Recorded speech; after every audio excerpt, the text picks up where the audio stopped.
Hey, I'm Travis, and I'm here to talk to you about file linking. So a file link is a directory entry that associates a name with a file. These links are how you access your notes by something like happy.txt instead of...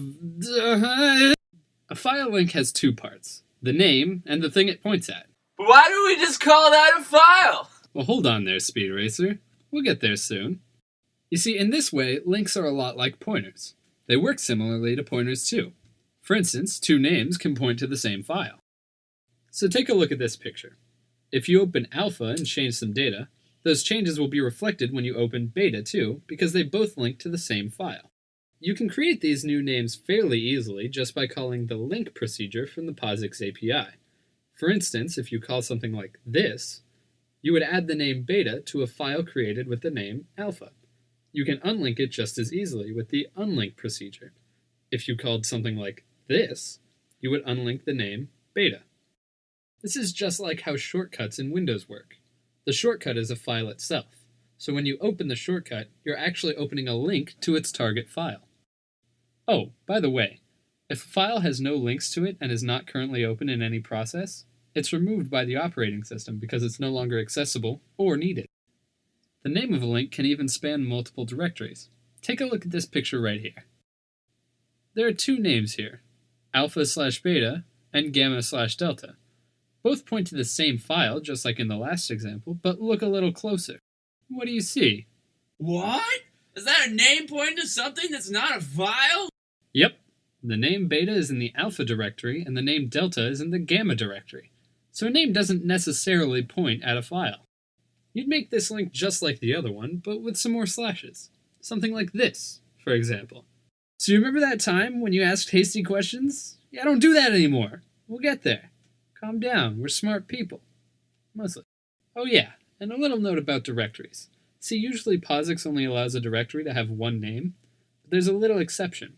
All directories have two special names. One is this, which links the directory to itself, and the other is this, which links the directory to its parent.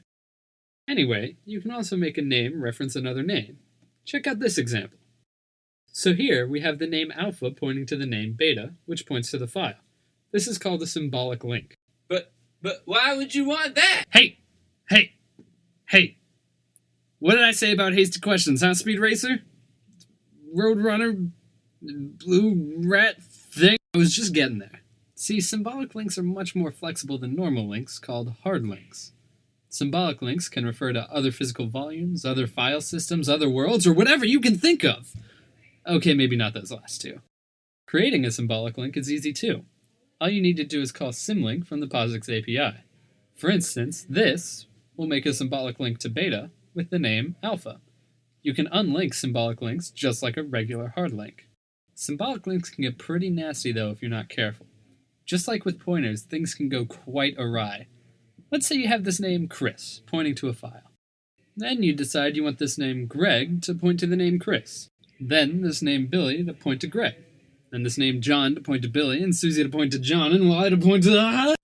Long chains of symbolic links. Not good. They're confusing, inefficient, and can even throw an error code called eLoop. But that's not a loop. Why would it say that? Ah! I said don't do that. We're getting there.